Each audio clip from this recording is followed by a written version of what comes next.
Ayan, dahil wala tayong ulam. At to yung, hindi dahil wala tayong ulam. Dahil ayaw kong pumunta sa store. So, ito na lang yung ulam ko.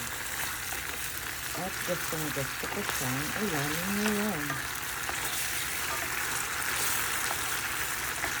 Gusto ko siya sa itlog.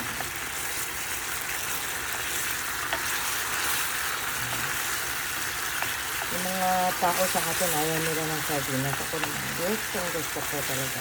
Kahit araw-araw ako mag-sardinas, walang problema sa akin. Ayan. Ito yung mga namimiss ko lagi. Ito yung promise. Gusto ko talaga siya. Ayan. At saka white sauce. Para mas healthy. And then, gumamit tayo ng olive oil. Ganun lang. Ayan na.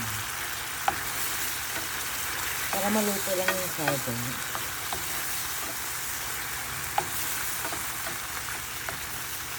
Diba? Sarap nito. Naku, makakarami ka ng kanin nito. Yung, ano pa, fried sardines. Ayan na siya. Diba? Ang sarap.